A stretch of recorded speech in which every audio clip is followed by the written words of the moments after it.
Bonjour à toutes et à tous et bienvenue pour ce nouveau webinaire donc consacré à l'échocardiographie, proposé donc par Mano Médical et présenté par le docteur Nathalie Loriot, diplômée de l'école vétérinaire de Lyon et formée en médecine et chirurgie générale. Alors aujourd'hui, on se retrouve dans le cadre donc, de cette série de webinaires donc, sur l'échocardiographie. Pour parler plus précisément cardiopathie, je vais y arriver, et plus particulièrement sur la maladie valvulaire dégénérative et sur la cardiomyopathie dilatée. Alors, initialement, on avait prévu de se retrouver pour évoquer 3 cardiopathies et puis en échangeant avec le docteur Loriot, on s'est aperçu que ce serait peut-être plus judicieux de scinder ce rendez-vous aujourd'hui. Donc, on vous propose de se retrouver le 12 janvier prochain.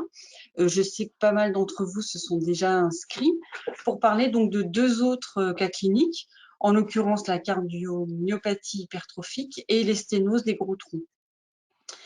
Voilà, donc je vais vous passer la main. Nathalie, je vais juste, avant de vous passer la main, en profiter pour indiquer à vous tous que vous pouvez poser vos questions à tout moment donc dans la zone dédiée.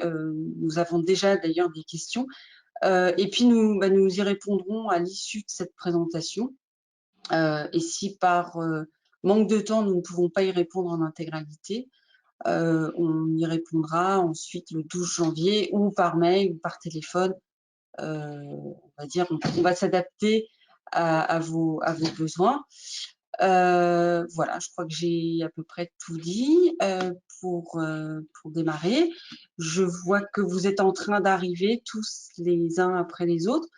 Donc, on vous laisse le temps quand même de vous installer. Je profite également et je termine en vous indiquant, je termine cette petite présentation, pardon, en vous indiquant que vous aurez un petit questionnaire à l'issue de ce webinaire. Donc, ce sera l'occasion pour vous de nous dire un petit peu ce que vous en avez pensé et puis également de poser toutes vos questions si vous en avez d'autres qui reviennent après coup. Voilà, donc toutes les informations, replay, inscription, lien d'inscription pour la prochaine session seront à votre disposition par email. Voilà, je crois que j'ai à peu près tout dit. Donc Nathalie, je vais pouvoir vous céder la parole. Voilà, c'est parti. Merci à vous tous d'être là aujourd'hui et de pouvoir continuer à suivre et vous former en échographie. Alors, le défi d'aujourd'hui, c'était d'aborder des pathologies aussi importantes et aussi fréquentes que la maladie valvulaire dégénérative et la cardiomyopathie dilatée en aussi peu de temps.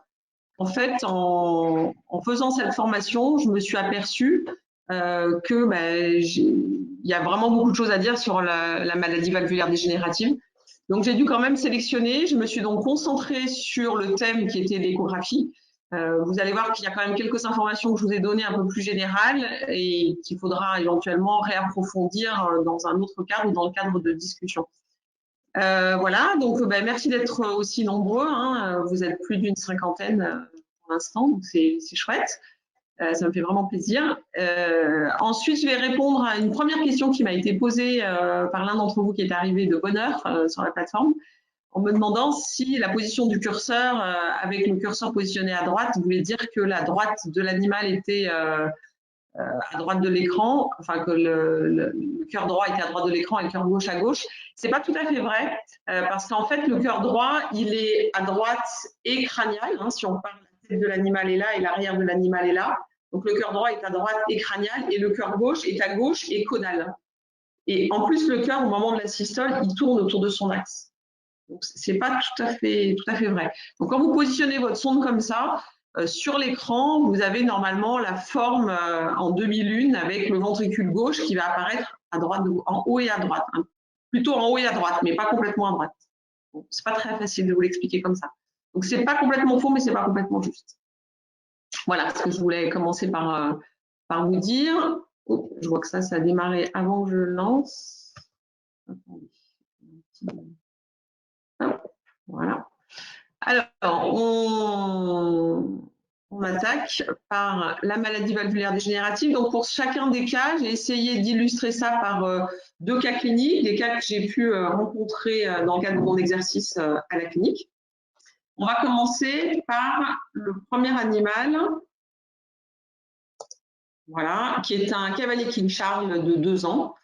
Donc, vous allez voir, hein, on est plein d'a priori hein, quand on a un peu d'expérience et qu'on fait de l'échographie et de la médecine. Donc là, je vais un petit peu vous obliger à faire attention à tous ces a priori que vous pouvez avoir. Donc là, on a un cavalier King Charles de 2 ans, il fait 7,5 kg, c'est un vétérinaire qui me l'envoie. Donc, je vous détaille toutes les commémoratives qui nous intéressent, c'est pas en l'occurrence pour faire l'échographie. Donc, il remarque qu'il y a une baisse de forme avec un amaigrissement d'environ 15%. Les propriétaires ont changé les croquettes et le chien mange, d'après le vétérinaire, d'après sa mémoire, des croquettes sans céréales. Il y a une radio qui a mis en évidence une cardiomégalie qui a été traitée avant de me le référer en échographie avec des pimobindales. Voilà. Donc, c'est des commémoratifs un peu succincts. Ça m'arrive de temps en temps d'avoir des commémoratifs comme ça, des vétérinaires qui sont un petit peu pressés, qui ne prennent pas le temps de me donner plus d'informations. Donc, du coup, je commence par ausculter l'animal pour vérifier s'il y avait un souffle. Donc, effectivement, ce chien avait un souffle de 2/6. 2/6, ça veut donc dire qu'il n'est pas très facile à entendre et qu'on l'entend que d'un seul côté. Et puis, il y a des images radiographiques qui n'ont pas eu la même interprétation entre moi et le vétérinaire qui a fait ces radiographies. Et je vous ramène au webinaire qui est très bien fait d'Hélène Gallois-Bride sur l'interprétation des radios. Avec ça, je démarre donc l'examen et je vous pose la question, est-ce que ce chien, vous me l'auriez référé pour faire une échocardiographie? Et pourquoi est-ce que vous me l'auriez référé pour faire une échocardiographie? Donc, ça va permettre de voir si dans ce cas-là,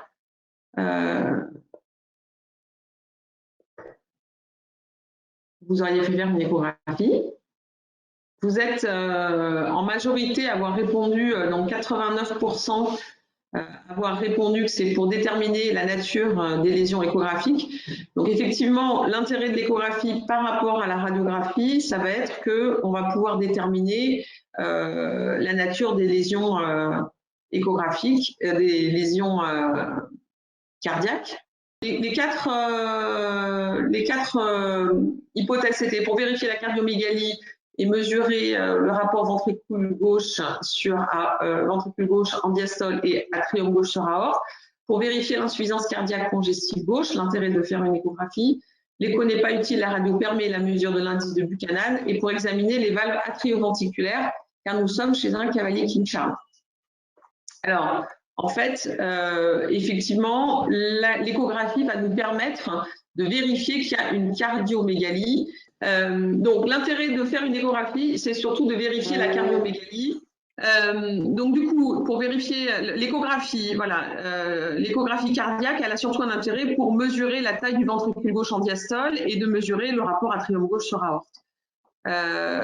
L'écho, évidemment, ne permet pas de faire un diagnostic d'insuffisance cardiaque congestive gauche, et ça, je le rappelle régulièrement, parce que pour faire un diagnostic d'insuffisance cardiaque congestive gauche, ça veut dire que vous avez un cœur gauche qui ne fonctionne pas bien, et donc ça veut dire que vous avez de l'œdème pulmonaire. Donc, c'est la radio qui permet de faire le diagnostic d'insuffisance cardiaque congestive gauche. Alors, l'échographie va nous permettre d'avoir une suspicion, mais pas d'avoir une certitude qu'il y a de l'œdème ou pas. L'écho n'est pas utile, la radio permet la mesure de l'indice de Buchanan. Alors, c'est pas vrai. Oui, la radio permet l'indice de Buchanan, mais c'est pareil, j'ai pas trop le temps de le détailler ici. Il y a énormément d'artefacts dans cette mesure d'indice de Buchanan, soit parce qu'il n'est pas fait pile poil, soit parce qu'il y a un problème de rotation, et également parce qu'il y a des variations de cet indice en fonction des races et en fonction de si vous faites la radio en systole ou en diastole. Or, ça, vous ne le savez pas au moment où vous faites la radio. Donc, il y a beaucoup de variabilité sur cet indice, ce qui fait qu'il faut vraiment le prendre avec précaution. Alors évidemment, quand on est sur des indices très élevés, supérieurs à 11, 8, à 12, il n'y a aucun souci. Mais dès qu'on est dans les tranches inférieures, ce n'est pas toujours évident de conclure juste avec la radio. Donc, il faut faire une échographie cardiaque pour être sûr qu'on ait une dilatation cardiaque. Et puis enfin, il n'y a que l'échographie, évidemment, ça, il n'y a pas de doute là-dessus, qui vous permet de faire, d'examiner les valves atrioventriculaires. Alors ici, je vous montre donc le film de l'examen bidimensionnel que j'ai fait. Et je vais vous demander d'être assez attentif pour regarder l'ensemble des images que je vais vous faire voir maintenant, puisqu'après, je vais vous questionner sur ces images et vous allez me dire ce que vous avez vu sur ces images. Donc là, l'idée, c'est de faire la coupe transversale. Donc, je vais vous la désigner ici. On a le cœur qui est comme ça, les muscles papillaires qui sont ici. Vous avez donc le cœur gauche qui est en bas, le cœur droit qui est ici. Donc, vous voyez ce que je disais tout à l'heure, hein, le ventricule droit, il est ici, donc il est bien en haut à droite, mais pas complètement à droite. Là, on a le septum. Ici, on a les muscles papillaires. Et ici, on a la cavité ventriculaire gauche. Lorsque vous êtes sur la coupe un petit peu plus haute qui correspond au dessin qu'on a ici, eh bien, en fait, sur ce dessin, on va voir la valve ici qui est la valve mitrale antérieure et ici en dessous, la valve mitrale postérieure. Donc, sur cet examen-là, on va balayer en coupe transversale l'appareil mitral, c'est-à-dire les muscles papillaires, hein, c'est important de les examiner, les cordages tendineux et la valve mitrale. Qu'est-ce que ça nous donne ici? On est sur une coupe longitudinale. J'enlève ça. Donc, sur la coupe longitudinale, on va examiner l'ensemble des structures cardiaques et notamment, on va regarder ici la valve mitrale. Donc, vous êtes alors, c'est le dessin du haut là, celui-ci qui correspond à ce que je vais vous dessiner ici, c'est-à-dire une coupe longitudinale grand axe avec le septum qui est comme ça, l'aorte qui est comme ça, l'atrium gauche, la paroi ventriculaire gauche. Bon, excusez-moi, on dirait qu'il y a une cardiomyopathie dilatée là. C'est pas le but. Et ici, vous avez donc la valve mitrale qui est comme ça quand elle est ouverte et qui va être comme ça en chapeau quand elle est fermée. Selon, je vous rappelle ici, hein, l'anneau mitral, elle doit se fermer sous l'anneau mitral. Donc, je vous repasse le film ici qui est passé un petit peu vite. Voilà, donc vous regardez bien les mouvements de la valve mitrale pour me dire ensuite ce que vous en pensez. On va regarder également l'appareil tricuspidien. Donc, vous regardez la valve tricuspide, bien, vous allez la voir ici. Donc là, on est sur la coupe 4 cavités en abord gauche. On a changé de côté hein, pour examiner la valve tricuspide. C'est là où on la voit le mieux. Hein, on la voit ici. Donc, je vous le redessine. Vous avez le septum ici. Vous avez la valve tricuspide ici, l'atrium droit, l'atrium gauche, la mitrale qui est comme ça. Hein, le ventricule droit est ici, là c'est le septum, là c'est le ventricule gauche. Et là on a la tricuspide, donc l'insertion au niveau de l'anneau tricuspidien, au niveau de l'anneau mitral. On vérifie, bon ça on n'aura peut-être pas l'occasion d'en parler, mais si on parle des dysplasies mitrales, des malformations, notamment chez le retriever, on a parfois une implantation beaucoup plus haute, enfin beaucoup plus basse, pardon, vers l'apex de la valve tricuspide par exemple. Donc là, c'est ce qu'il faut regarder sur ces images. Est-ce que vous trouvez que l'implantation est normale? Est-ce que vous trouvez que la forme est normale? Est-ce que vous trouvez que les mouvements de ces valves sont normaux?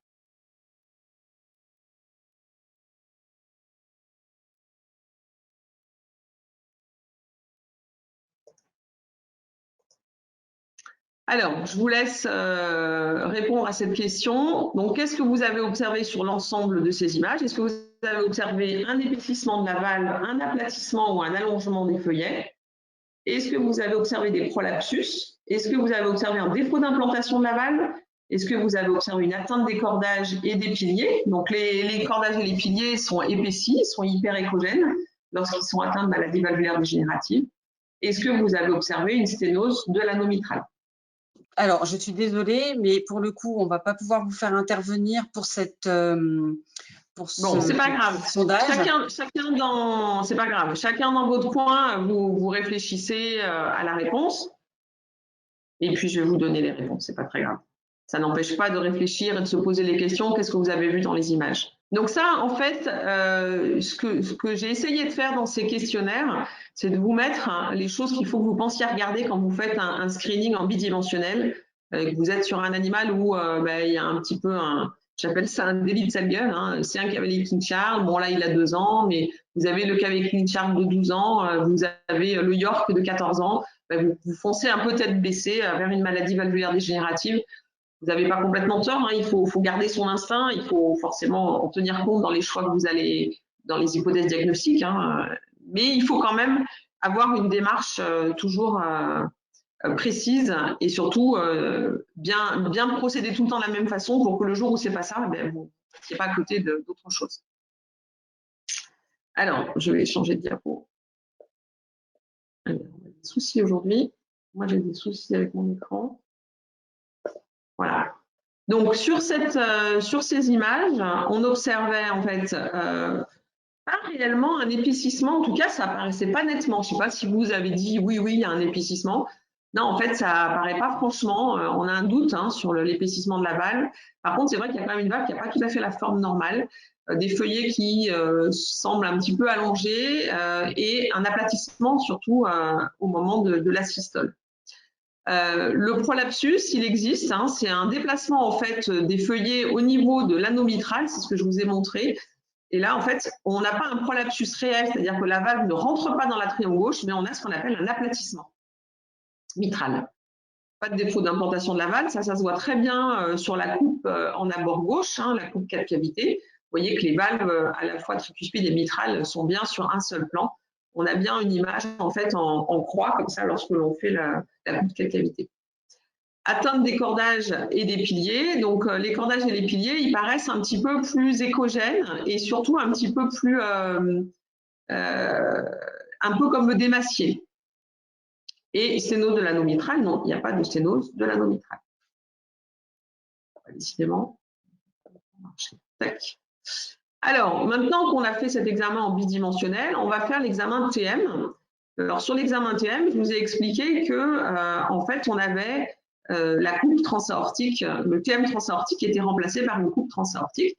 Donc, sur cette coupe transaortique, vous allez aller mesurer le diamètre de l'aorte. Alors, vous vous souvenez qu'on a l'atrium gauche qui est comme ça, on a l'aorte qui est comme ça, le ventricule. Aïe, aïe, aïe. Alors, non. Voilà, le ventricule, l'oreillette droite, pardon, qui est là, le ventricule droit qui est comme ça. Hop, les tricuspides qui sont là, les sigmoïdes pulmonaires qui sont là. Et surtout, ce que je voulais vous signaler, c'est ici, vous avez souvent la veine pulmonaire. Donc, vous faites attention quand vous devez mesurer le rapport atrium gauche sur l'aorte. Vous voyez ici, sur cette image, on la voit ici. Ça, c'est la veine pulmonaire. Donc, il faut faire attention. Donc, votre curseur, vous allez le placer ici, ici. Là, bien souvent, vous avez les sigmoïdes aortiques et vous allez placer le curseur ici et ici pour mesurer le rapport atrium gauche sur aorte. On voit ici sur la diapositive, là, le rapport atrium gauche sur aorte est de 1,06. Sur l'autre diapositive, il est caché. Après, vous allez voir à l'œil nu, de toute façon, vous allez prendre l'habitude. Ensuite, le TM, on va faire un TM transventriculaire. Donc, on va positionner notre curseur perpendiculaire au septum et à la paroi postérieure. Donc là, vous voyez, je suis un petit peu en biais. Je devrais, si je pouvais, ce serait comme ça, la bonne position. Et puis, je vais mesurer les différences des parois. Donc là, ce qui va nous intéresser, la fraction de raccourcissement ici. Et puis, ce que je vais retenir également, c'est le diamètre interne du ventricule gauche en diastole. Voilà. Donc, sur les mesures, voilà ce que j'ai. Atrium gauche sur aorte et diamètre interne du ventricule gauche en diastole. Bon, après, on jette un coup d'œil partout. On a la fraction de raccourcissement qui est là.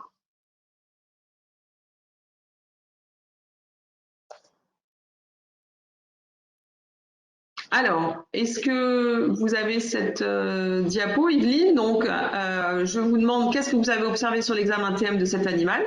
Est-ce qu'il y a une dilatation de l'atrium gauche? Est-ce qu'il n'y a pas de dilatation de l'atrium gauche? Est-ce que le ventricule gauche est dilaté? Donc, la norme, normalement, c'est supérieur à 3 cm pour un chien de 7,5 kg. Je vous ai remis les valeurs. Est-ce que d'après vous, il y a un risque de fibrillation atriale?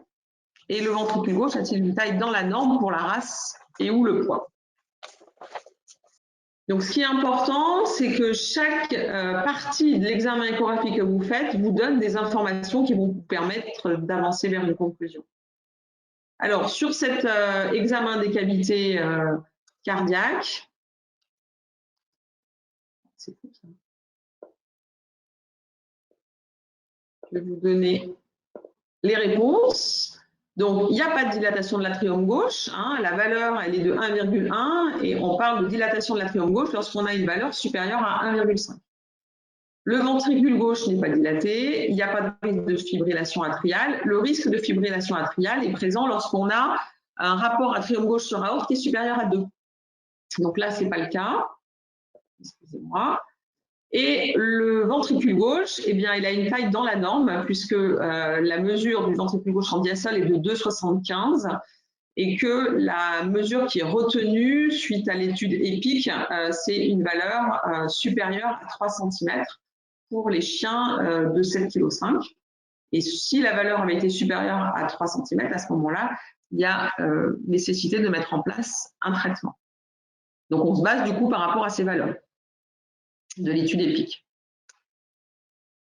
Et la fraction de raccourcissement, donc je ne vous en ai pas parlé. Alors c'est vrai que ici, on voit que la fraction de raccourcissement est dans la norme, puisque la norme est entre 30 et 47% pour des chiens de race moyenne.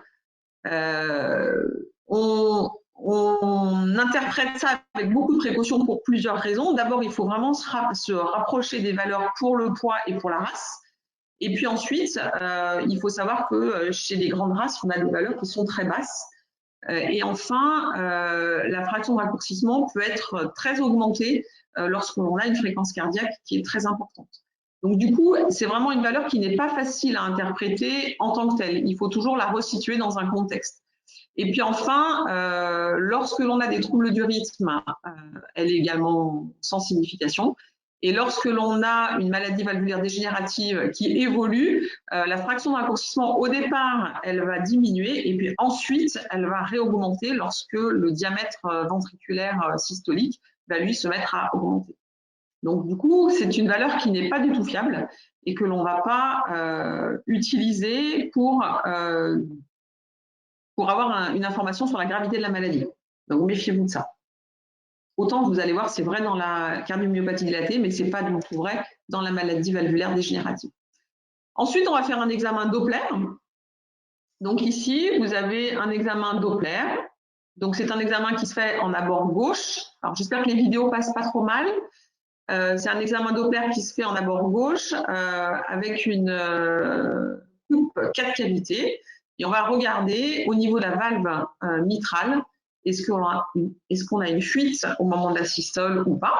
Donc ça nous met en évidence des signes d'insuffisance valvulaire qu'on va rechercher à la fois sur la mitrale et à la fois sur la valve tricuspide. Ici, vous avez d'autres images. Je vous laisse regarder si vous voyez des insuffisances valvulaires.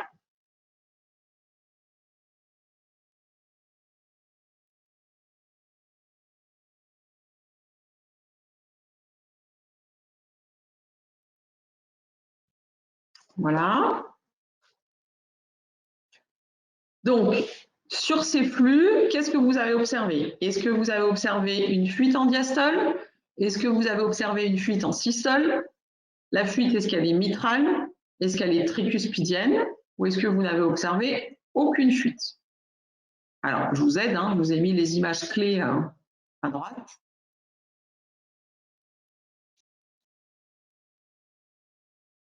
Alors, on laisse chacun également réfléchir pour ce petit sondage. Et Nathalie, je vous laisse. Oui, je vais conclure. Les éléments de réponse. Essayez de le faire pour de vrai, je compte sur vous pour ne pas tricher, vous interroger.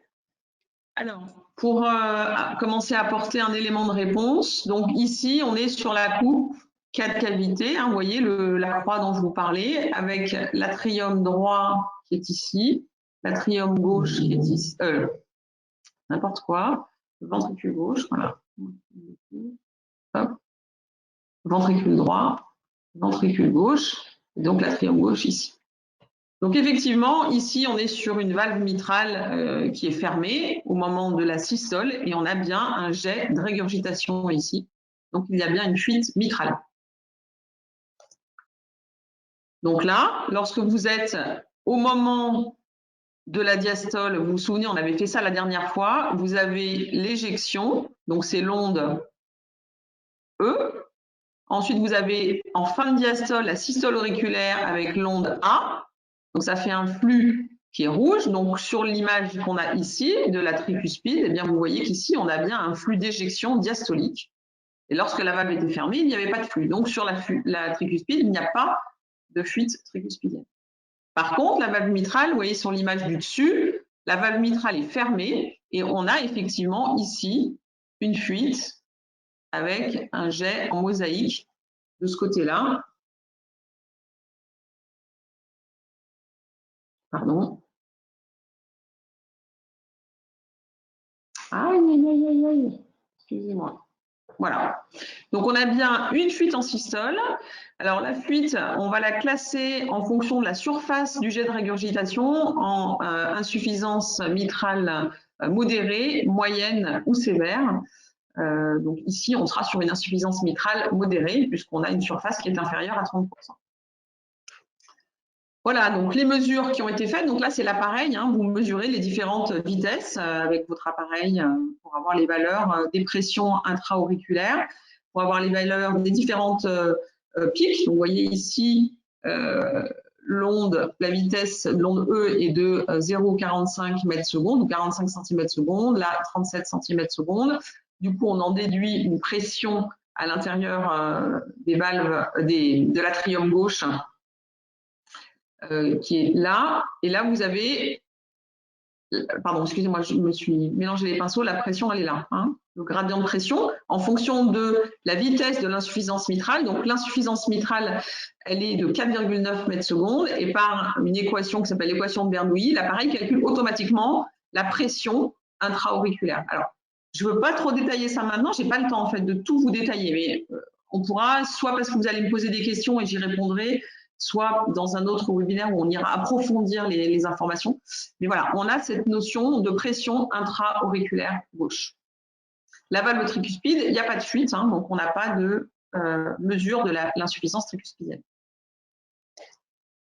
Alors, conclusion, ce cavalier King Charles, finalement, il a une modification discrète de la morphologie de la valve mitrale, il a un aplatissement de la valve en systole, il n'a pas de dilatation de l'atrium gauche, il a un TM qui est dans la norme, il n'a pas de dilatation de la cavité ventriculaire gauche, il a une insuffisance mitrale qui est dite modérée et il n'a pas d'insuffisance tricuspidienne. Donc, Nevada, on va le classer en stade B1, donc ça c'est la classification de Lagvin. Il est atteint de dysplasie mitrale du cavalier King Charles sans probablement maladie valvulaire. Donc, je pense que c'est juste une maladie mitrale du cavalier King Charles. Mais par contre, c'est un chien qu'il va falloir suivre parce que très probablement va se rajouter à sa dysplasie mitrale une maladie valvulaire dégénérative qui va faire aggraver les choses. Mais pour le moment, on a une fuite, effectivement, mais on n'a pas vraiment de signes évocateurs de maladie valvulaire dégénérative. Alors, on a mis en place un suivi. L'échographie de contrôle a été faite en juin 2020. On a remarqué que l'atrium gauche sur aorte, hein, vous voyez, est passé à 1,31. Il faisait 1,1 en 2019. Que le diamètre ventriculaire que j'ai suivi faisait 2,74, il faisait 2,75, donc ça n'a pas beaucoup bougé. Ok, donc l'insuffisance mitrale, elle est toujours importante. Enfin, elle a un petit peu augmenté. Elle est passée entre 50 à 72% de l'atrium gauche. Donc du coup, il n'y a toujours pas de signe de décompensation cardiaque. Il y a un souffle qui est toujours présent à 2/6. Le chien, il est toujours en stade B1. Ça évolue tout doucement. La fuite a un petit peu évolué, mais pour l'instant, l'atrium gauche ne s'est pas dilaté. Donc l'atrium gauche compense l'augmentation de l'insuffisance mitrale. Je le recontrôle en 2021. Vous voyez que je me retrouve avec un diamètre atrium gauche sur aorte qui passe à 1,5. Ça augmente.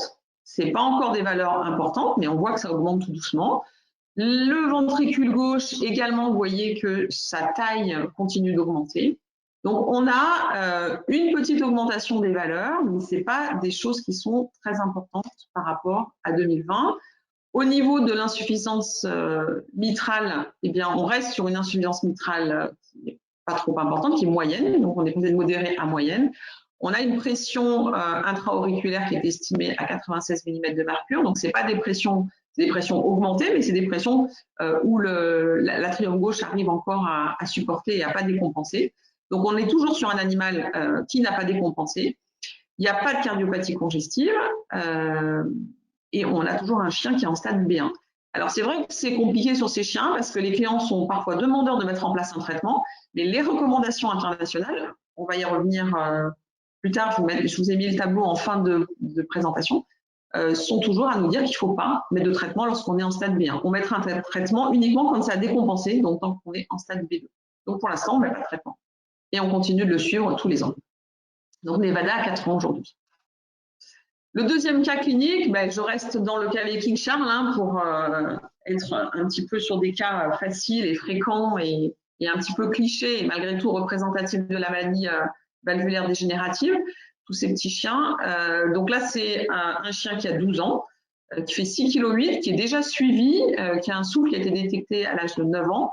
Et c'est un de mes associés qui me l'a référé pour faire des suivis parce que voilà, il faisait des syncopes à ce moment-là. Il avait des électros avec des grands complexes, donc il y avait une suspicion de cardiomégalie, une fréquence de 160 battements par minute, un rythme sinusal. Et du coup, le vétérinaire propose de faire une exploration. Alors, on l'avait déjà vu en 2019. Il y avait une maladie valvulaire dégénérative. Il n'y avait pas d'hypertension pulmonaire qui était notable à ce moment-là, c'est-à-dire qu'on n'avait pas d'insuffisance tricuspidienne. La pression dans l'atrium gauche était importante, on était à 210 mm de mercure et on avait classé ce chien à cette époque-là en stade B2 et le chien avait été mis sous pimobendan, bénazepril et spironolactone. Donc c'était un chien qui toussait pas à cette époque-là. On a mis en place un suivi échographique. En décembre 2019, on voit que la pression reste à peu près la même. En janvier, elle était de 210, là elle est de 183. Selon la classification, on reste toujours à un stade B2, donc on maintient le traitement sans rajouter quelque chose et on prévoit de refaire un examen de contrôle à 1 an. Alors vous avez maintenant certaines échographistes qui proposent des échos tous les 6 mois. Donc après, c'est pareil, c'est à voir un petit peu en fonction des animaux. C'est vrai que parfois, ils décompensent très vite. Ça dépend vraiment de la manière dont les gens les surveillent. Donc moi, en routine, je continue à dire 1 an et dans des cas particuliers où je sens qu'on est, j'appelle souvent en fin de stade B2, ce qui pourrait être le cas de ce chien-là, où on sait que la décompensation va arriver, mais on ne sait pas très bien quand. On pourrait mettre une surveillance en place tous les 6 mois. Bon, là, ceci dit, il est vu en décembre 2019 et revu en janvier 2021 pour faire un bilan, échographie, prise de sang et radiographie. Alors voilà l'échographie qui est faite. Oups, pardon. Alors, je n'ai pas d'image. Donc là, vous avez l'image en systole. Je n'ai pas de film, pardon. Là, vous avez l'image en systole et l'image en diastole. Donc moi, j'aime bien faire ces 2 images parce que ça me permet d'avoir une idée dynamique de comment ça se passe. Je vous laisse interpréter les images. Ici, vous avez une image en bidimensionnelle.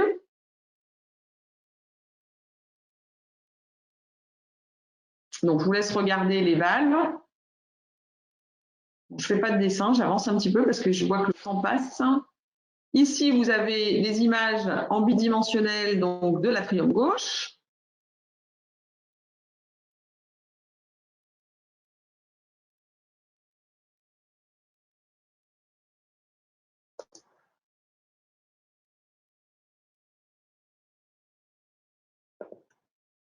Le bilan des mesures, le rapport atrium gauche sur aorte est de 2,1. Le diamètre du ventricule gauche en diastole est de 4,26. Et vous voyez qu'on avait 3,72 en 2019. Et la norme pour cette race est de 2,9 cm pour un chien de 7 kg. Et là, on est à 4,26.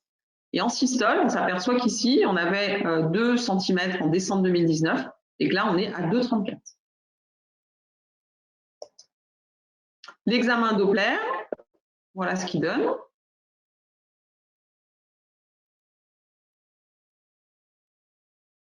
Donc ici, vous vous retrouvez avec la valve mitrale qui est fermée, le ventricule gauche qui est comme ça, l'atrium gauche qui est là, et on a donc une fuite qui envahit tout l'atrium gauche et qui même parfois, hein, on a l'impression que ça va dans la veine pulmonaire ici. Oups, ça c'est le ventricule gauche et ça c'est la veine pulmonaire. Hein, vous voyez sur ces images-là, hein, on voit que ça descend vraiment très loin ici. Ça va jusqu'à la veine pulmonaire. Le Doppler est positionné ici, donc Doppler continu parce qu'on a des vitesses qui sont très élevées, donc il va nous falloir mesurer des vitesses qui vont jusqu'à 5 mètres secondes ici. Donc on fait un tir Doppler continu pour pouvoir mesurer la pression à l'intérieur de l'oreillette de l'atrium gauche. Donc là, vous voyez l'insuffisance mitrale avec une vitesse de 7,5 mètres secondes et une pression à l'intérieur de l'oreillette gauche de 2,26 mm de mercure. Alors, qu'est-ce que vous allez conclure de l'ensemble de ces examens? Le ventricule gauche, est-ce qu'il a une taille augmentée en systole? Est-ce que vous avez observé une dilatation de l'atrium gauche? Est-ce que le ventricule gauche est dilaté en diastole? D'après vous, est-ce qu'il y a un risque de fibrillation atriale? Et est-ce qu'on classe ce chien en stade D de la classification de l'ACVIM? Alors, on va gagner un petit peu de temps. Donc, il y a effectivement une dilatation du ventricule gauche en systole. Hein.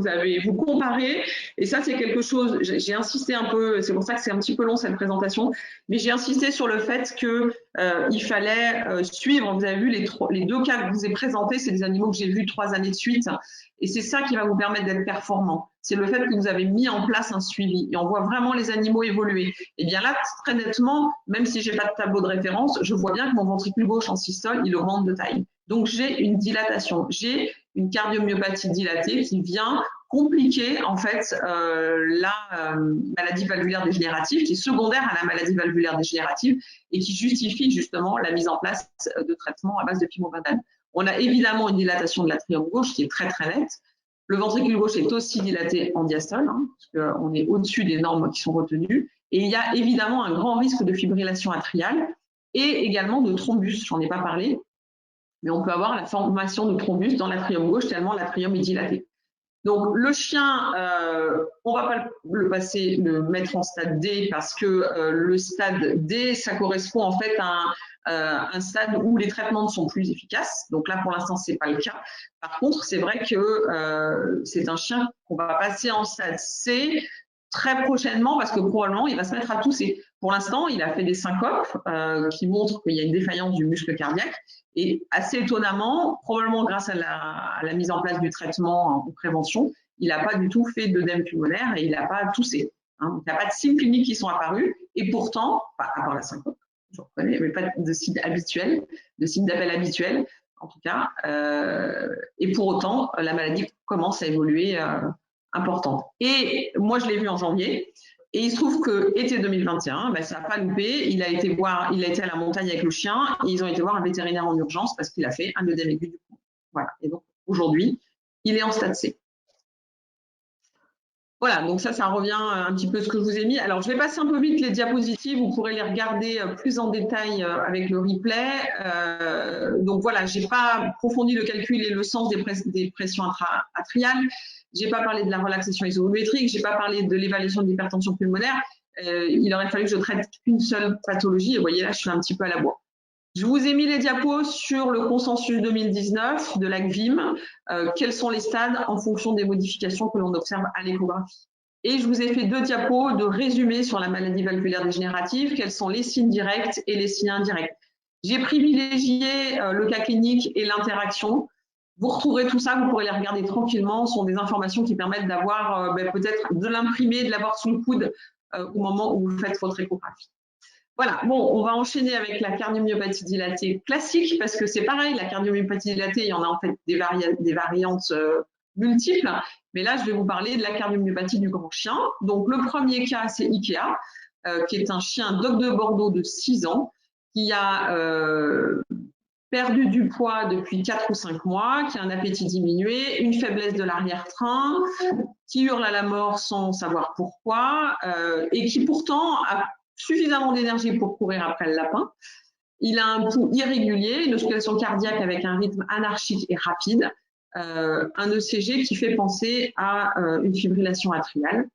Et mon associé palpe une grosse rate, il me le réfère donc en interne pour faire une échographie assez rapidement dans la journée. Alors, là, on se retrouve avec le premier questionnaire auquel vous avez déjà répondu. Donc, on ne va pas le relancer, Yveline, c'est pas grave. Oui, c'est exactement ça. Voilà, l'écho n'est pas utile, la radio pourrait suffire. Donc, on est sur un chien de grande race. Pour déterminer la nature des lésions cardiaques, on va faire l'examen cardiaque. Pour vérifier l'existence ou l'importance d'un épanchement péricardique. Pour décider de l'utilisation du pimomadane et pour ponctionner l'épanchement péricardique ou thoracique. Alors, les réponses, c'est si l'écho est utile, bien sûr, hein, parce que toujours pareil, la radio, ça permet d'évaluer la silhouette. On a une idée d'une cardiomégalie globale, mais c'est vrai qu'on n'est pas sûr de savoir s'il y a un épanchement ou pas, surtout sur ces grandes races. Hein, c'est pas toujours facile, les épanchements sont parfois petits et déforment peu la silhouette cardiaque à la radio. Par contre, la radio va permettre d'avoir des informations pulmonaires, notamment si on veut savoir s'il y a une insuffisance cardiaque congestive. Si on voit dilatation des veines et œdème pulmonaire, on pourra dire oui, c'est bien d'origine cardiaque, il y a bien une insuffisance cardiaque congestive. Maintenant, dans la cardiomyopathie dilatée du grand chien, on passe rarement par la phase œdème pulmonaire. L'échographie, elle va nous permettre de déterminer la nature des lésions cardiaques, évidemment. Elle va nous permettre de vérifier surtout s'il y a un épanchement péricardique et si j'ai une tamponnade cardiaque, parce que là, à ce moment-là, il faudra faire une ponction dans le péricarde. Et puis également, alors oui, j'ai pas dit que l'échographie allait nous permettre de décider, de choisir l'utilisation du pimomadane. Pourquoi je vous l'ai pas mis cette réponse parce que si vous n'avez pas d'échographie, c'est vrai que là, ça va être l'expérience qui va jouer. Un chien de grande race en détresse, avec une radio évocatrice d'une dilatation, même en prenant toutes les précautions que j'ai prises tout à l'heure sur l'interprétation de la radio, c'est pas stupide de faire du pimomadane en intraveineux pour essayer de garder le chien en vie le temps de pouvoir faire l'échographie cardiaque. Donc, l'échographie confirmera la nécessité de mettre un traitement à long terme avec le pimomadane, mais c'est pas stupide de faire une injection de pimomadane dans ce contexte-là, j'insiste bien, avant de faire l'échographie. Et puis l'échographie, évidemment, elle est importante pour pouvoir fonctionner l'épanchement péricardique, éventuellement l'épanchement thoracique pour soulager le travail cardiaque et puis pour pouvoir éviter la tamponnade. Par contre, on n'est pas obligé de tout vider. Il faut faire attention, notamment dans les épanchements importants, de ne pas provoquer un choc et deux, une hypotension face à la vidange trop rapide.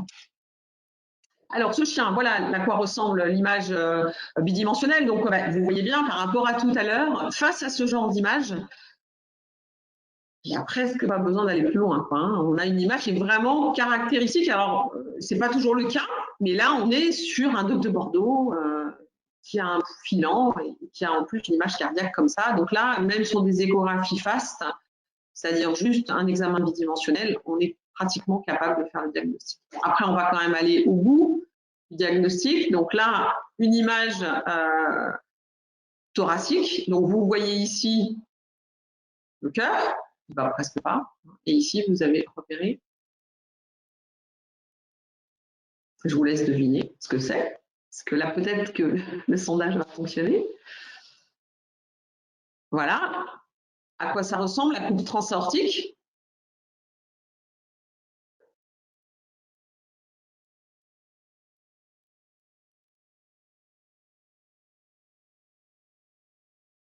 J'espère que les films passent pas trop mal. Ici, voilà ce que ça donne en TM.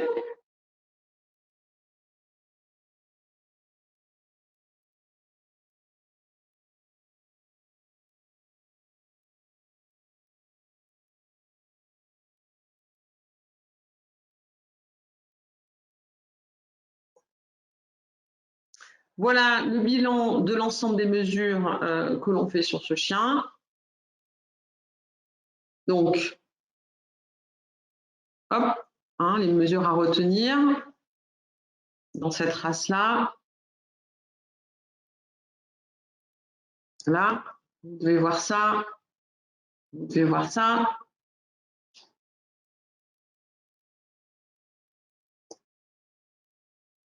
On fait un examen FAST abdominal.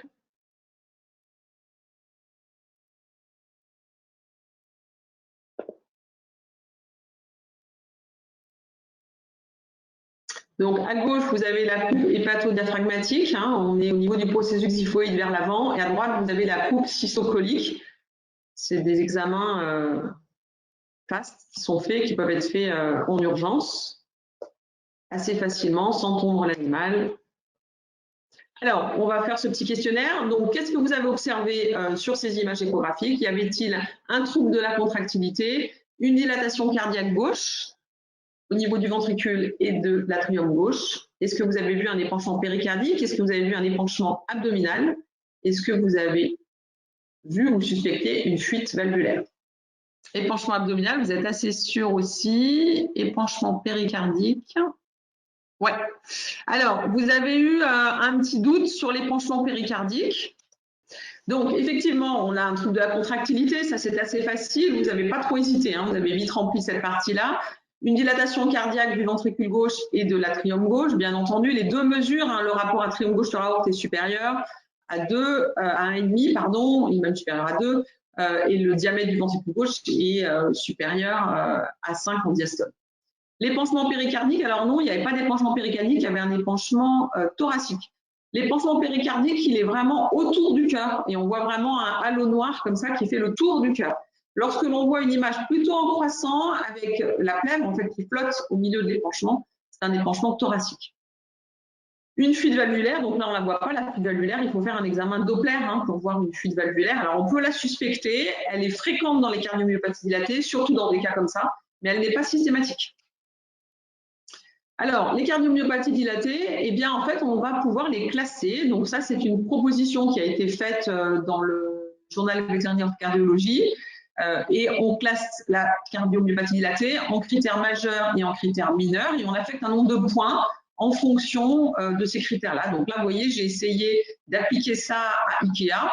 Donc, augmentation de la sphéristicité de la cavité ventriculaire gauche, c'est probable, mais je ne l'ai pas fait ce calcul. Donc, du coup, je n'ai pas mis de point dessus. Fraction de raccourcissement inférieure à 20%, effectivement. Hein, on a une fraction de raccourcissement, je vous l'ai mis ici, qui est à 16,2. Zut, excusez-moi. Une fraction d'éjection inférieure à 40. Donc, effectivement, la fraction d'éjection, elle est à 33%. Les dimensions systoliques ou diastoliques supérieures à l'intervalle de valeur usuelle. Donc, on est à 5,57. Et en plus, on a une arythmie, on a une fibrillation atriale, on a une dilatation atriale gauche. Donc là, vous voyez, il n'y a pas d'hésitation. IKEA, malheureusement, à 12 points par rapport à un égal ou supérieur à 6 points. C'est un diagnostic de cardiomyopathie dilatée.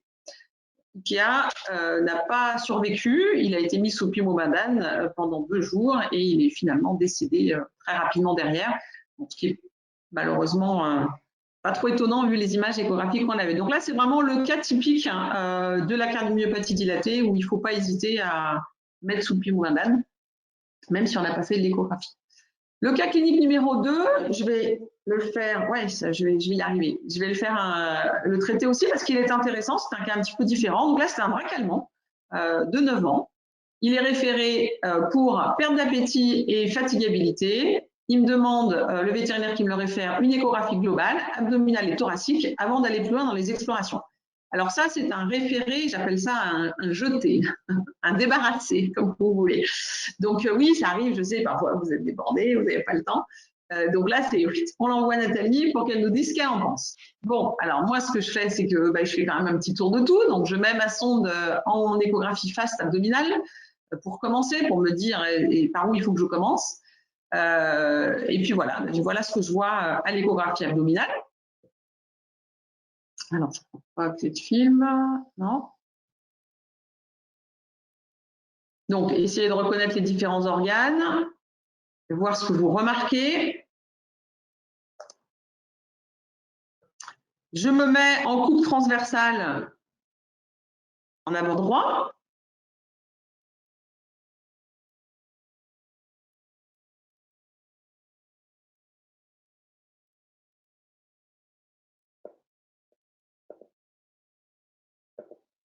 Voilà.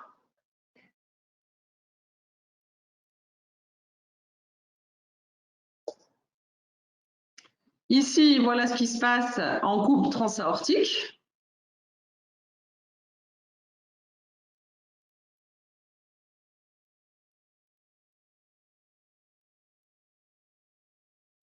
Je vous ai mis là-haut atrium gauche sur aorte.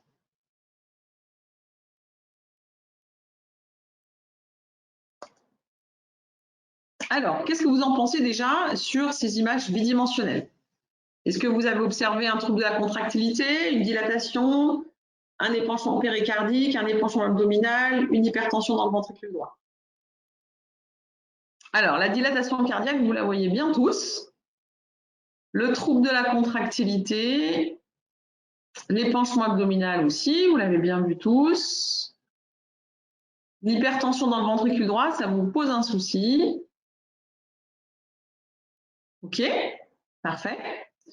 Alors, c'est bien. Alors, le trouble de la contractilité, effectivement, si on est puriste, on demande d'avoir un ECG hein, pour le diagnostiquer. Mais là, c'est vrai qu'on le suspecte quand même. Hein. Il y a vraiment une manière de se contracter qui n'est pas tout à fait normale. C'est sûr que c'est moins facile à voir à l'œil nu que le chien d'avant, mais on le suspecte quand même. Donc, c'est pour ça que je ne l'ai pas coché comme étant diagnostiqué uniquement sur l'image échographique. Une dilatation cardiaque gauche, ventricule gauche et atrium gauche, ça, évidemment, il n'y a pas de souci. Un épanchement péricardique, il n'y en avait pas. Hein, il n'y avait pas d'épanchement péricardique. Par contre, il y a bien un épanchement abdominal et on observe dans l'épanchement abdominal, vous avez vu qu'il y a du liquide autour de la vessie, qu'il y a du liquide autour du foie et qu'il y a une dilatation des veines hépatiques. Et l'hypertension dans le ventricule droit, ben oui, elle y est l'hypertension. Alors vous avez hésité parce qu'effectivement, on n'a pas de mesure, on n'a pas de Doppler, mais on n'a pas besoin d'avoir un Doppler là pour voir l'hypertension. En fait, on la voit parce que je vous ai mis l'image échographique à côté. Moi, je ne les voyais plus. Hop, voilà. Là, on a un aplatissement du septum. Donc, dès que vous avez, normalement, le septum, il devrait être bombé comme ça. Dès que vous avez un aplatissement du septum, c'est que vous avez une augmentation des pressions à droite. Donc, il y a bien une augmentation des pressions dans le ventricule droit. Ce n'est pas normal qu'on ait cet aplatissement ici. Ici, on a bien les veines hépatiques qui sont dilatées. Et puis là, donc c'était le rapport atrium gauche sur aorte. Alors, toc, il faut que je fasse comme ça aujourd'hui.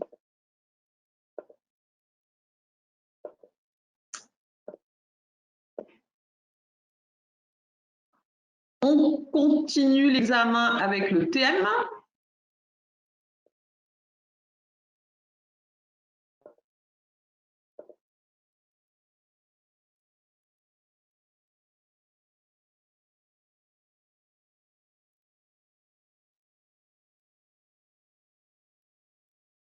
Voilà, donc regardez bien ce que vous pouvez conclure avec ces examens.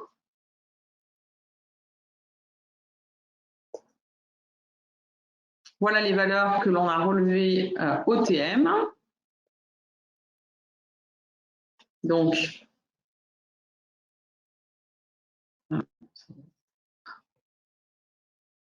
excusez-moi, j'ai le stylo qui marche quand il veut.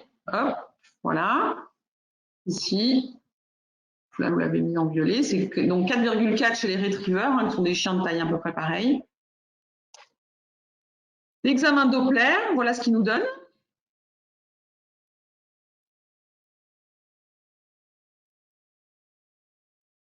Donc vous avez le film, la vidéo ici sur la valve tricuspide. Vous avez ici en haut la sigmoïde aortique et vous avez des images ici de valve mitrale. Alors, on y va. Qu'est-ce que vous avez observé sur ces images Doppler? Des fuites au niveau des deux valves atrioventriculaires, une fuite uniquement au niveau de la valve tricuspide, une fuite aortique, un épanchement péricardique ou une hypertension pulmonaire. Donc la fuite au niveau des deux valves atrioventriculaires, hein, vous êtes majoritaire effectivement à avoir choisi ça. Donc oui, bah oui, il y a une fuite effectivement. Il y a une fuite au niveau des deux valves atrioventriculaires. Alors, elle est plus importante sur la tricuspide, hein, c'est même très important ici, au niveau de la valve tricuspide. et alors qu'au niveau de la valve mitrale, elle est beaucoup plus faible, hein, on la voit ici. Il y a également une petite insuffisance aortique. Donc là, vous avez une petite image en flamme de chalumeau. Au moment de la diastole, la sigmoïde aortique est fermée et on a cette espèce de petite flamèche rouge qui remonte vers la sonde. Hein. Donc il y a également une petite insuffisance aortique. Bon, il n'y a toujours pas d'épanchement péricardique. Hein. Ce qu'on voit ici, c'est la veine pulmonaire, ce n'est pas un épanchement. Et il y a une hypertension pulmonaire, très probablement, puisqu'on a une grosse ici insuffisance tricuspidienne. Donc, il y a une suspicion d'hypertension pulmonaire. Alors, qu'est-ce qu'on va faire ici lorsqu'on va vouloir classer Blanche? Eh bien, on va se référer aux critères majeurs et aux critères mineurs. Eh bien, on voit que finalement, dans les critères majeurs, on va retenir uniquement une augmentation des dimensions systoliques et diastoliques du ventricule gauche, donc qui va donner 3 points. Et au niveau des critères mineurs, on a une présence d'une arythmie, et ça, ce serait à conforter avec le CG, hein, on est un petit peu limite. Par contre, on a une fraction de raccourcissement, pareil, qui est dans les limites basses. On a une dilatation atriale, puisqu'on a une valeur qui est de 27, donc supérieure à 1,5. On a également une augmentation de la distance E-septum. Donc, on a un animal qui montre des signes de cardiomyopathie dilatée, qu'on classerait de 6 ou 7. Et comme c'est supérieur ou égal à 6, eh bien, du coup, on peut dire que Blanche est atteinte de cardiomyopathie dilatée et qu'il y aura une indication à la mettre sous traitement de pivomadac. Par contre, je n'ai pas la cause de la cardiomyopathie dilatée sur ce chien. Est-ce que c'est vraiment une atteinte du muscle pur comme on a chez les grandes races, ou est-ce que c'est plutôt des cardiomyopathies dilatées un petit peu atypiques comme on a chez le cocker, comme on a chez le Doberman par exemple? Les signes directs de la cardiomyopathie dilatée, je vous les ai résumés là, donc pareil, pour pas trop tarder, je vous laisserai les regarder. J'ai récapitulé les signes directs et les signes indirects sur les dernières diapositives que vous pouvez regarder facilement en replay pour les avoir près de vous. Et je vous ai mis également la synthèse des indices cardiaques quand on fait une suspicion et quand on suit une cardiomyopathie dilatée. Voilà, bah écoutez, un grand merci à vous tous. Désolée de cette petite mise en route qui a été un peu délicate aujourd'hui. Vous voyez que c'est dur hein, de traiter 2 pathologies en 1 heure. Mais bon, j'espère que ça vous a plu, que vous avez eu réponse à vos questions et je suis disponible pour répondre à vos questions. Ben, merci Nathalie pour cette présentation, cette super présentation. Et merci à vous tous de votre participation. Donc, avant de se quitter, effectivement, on va pouvoir prendre quelques minutes pour répondre à vos questions. Alors, une question qui nous a été posée relativement tôt. Donc, serait-il possible de dessiner la coupe transaortique avec le marqueur de la sonde pointé vers la hanche du chien et donc le marqueur sur l'écran en haut à gauche? Alors, je sais pas. Serait-il possible de dessiner la coupe transaortique avec le marqueur de la sonde pointé vers la hanche du chien? Vous la voyez la question? Oui, je la vois la question. Okay. Par contre, attends, je vais reprendre une image où j'ai une coupe transaortique.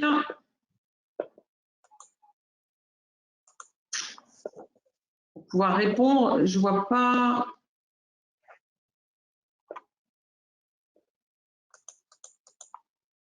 Je peux peut-être répondre à une autre question en attendant, Yveline. Oui. Je vais essayer de me mettre sur une. Alors, pouvez-vous rappeler comment évaluer la pression dans l'AG, l'atrium gauche? Alors, oui, la pression dans l'atrium gauche, en fait, on l'évalue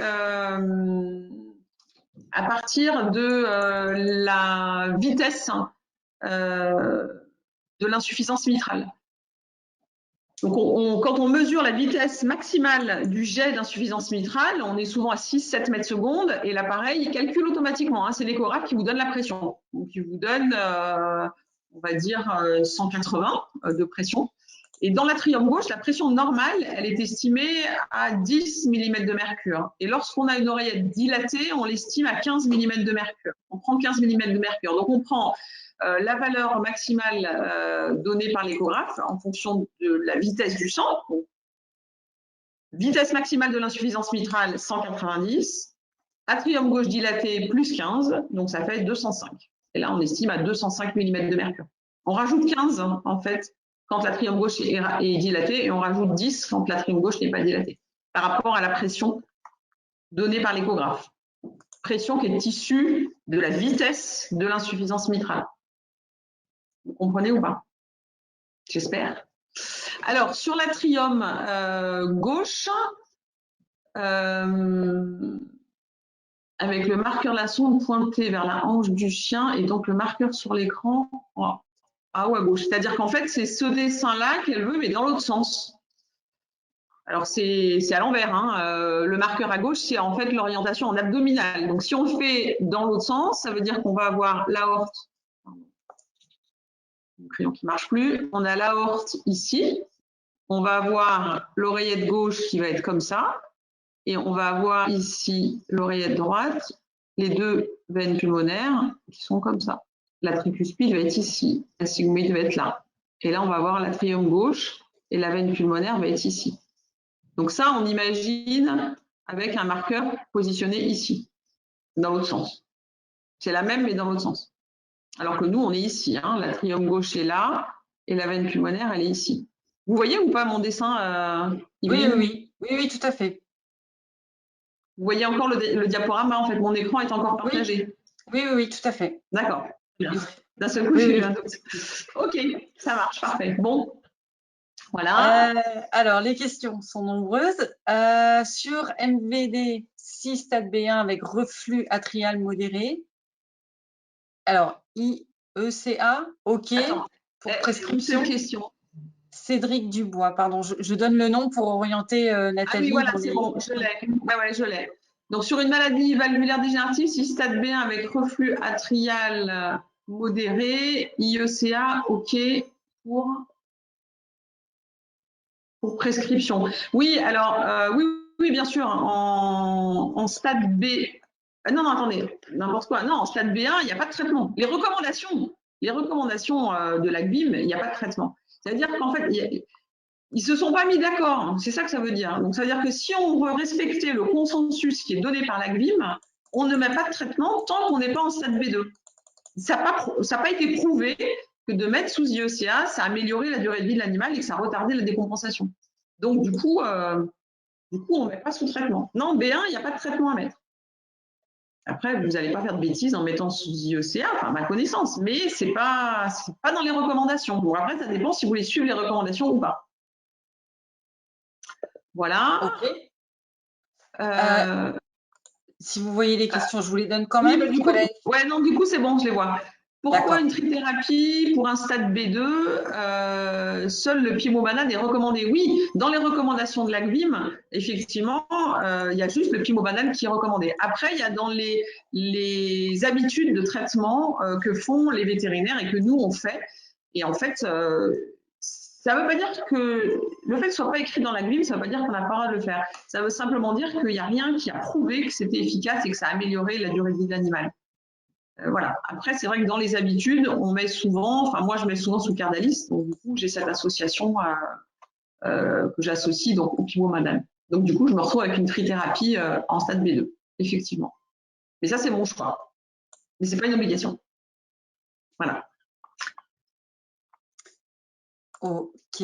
Pourquoi la FR de blanche est limite? La norme est entre 30 et 47. Oui, alors oui, la norme est entre 30 et 47. Elle est limite dans le sens où elle est limite basse. Donc on a sur un chien de chasse où on s'attend plutôt sur ces races-là à être sur des FR qui sont autour de 45-50%. Là, c'est vrai que pour blanche, c'est étonnant d'être à 34. C'est pour ça que c'est un peu limite, c'est un peu étrange. Voilà. Donc, elle, typiquement, c'est une chaîne qu'il faudrait suivre. Et puis, il faudrait surtout avancer un peu plus dans les examens complémentaires.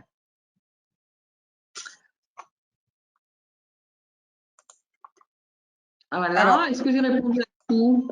alors, il reste une question. Où peut-on trouver les tables de taille de ventricule en fonction de la race?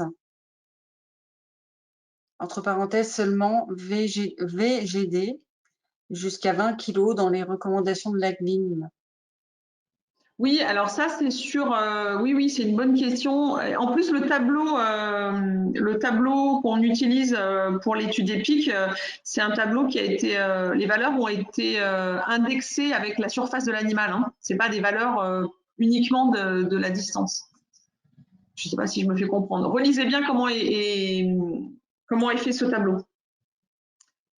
Sinon, on les trouve dans les tableaux des bouquins de Valérie Chelboul, des bouquins de Marc-André d'Anjou aussi. Tout ça, vous allez avoir des tables avec des valeurs en fonction du poids et en fonction de la race. Il n'y a pas toutes les races, mais sinon, vous vous basez en fonction du poids et vous avez des valeurs de l'épaisseur des différentes parois en fonction du poids. Je pense qu'on a fait Voilà. le tour, Nathalie. Je pense qu'on a fait… Ah, attendez, non, pas non. On va essayer de conclure sur ces deux questions. Sur quels critères prescrit-on le prix Lactone? Aucun. Il n'y a pas de critère particulier. Le prix lactone, en fait, on l'utilise par son effet antifibrotique pour éviter donc la fibrose du muscle cardiaque. Mais il n'y a pas de critère échographique. Hein. Là, c'est vraiment des études qui ont été faites et qui ont montré que ça améliorait la contraction du muscle. Il n'y a pas d'étude du tout. Ok. Je pense qu'on va en rester là pour aujourd'hui. Ouais. Il est Ok. 13h45. Ça marche. Je vais juste reprendre la main pour conclure très très rapidement. Hop là. Et vous remercier à nouveau, donc Nathalie, pour cette Ouais, merci. présentation. Vous remercier également tous d'avoir participé, nombreux, pour ce webinaire. Et puis pour les deux autres qui sont donc disponibles en replay. On va se retrouver donc pour un 4e rendez-vous pour aborder donc deux autres pathologies le 12 janvier prochain. Je vous les redonne d'ores et déjà. Donc, il s'agit de la cardiomyopathie hypertrophique et des sténoses des gros troncs. Des gros troncs, pardon. Voilà, donc merci à toutes et à tous. Si vous avez des questions, surtout, n'hésitez pas à les poser sur le petit questionnaire que vous recevrez à l'issue de ce webinaire. Des questions liées au contenu de la formation ou liées à nos produits, nos échographes, que vous pouvez retrouver également en ligne sur www.manomedical.com. En attendant, je vous souhaite une bonne après-midi et puis on vous dit à très bientôt. À très bientôt. Bon après-midi. Merci. Merci. Au revoir. Merci. Au revoir.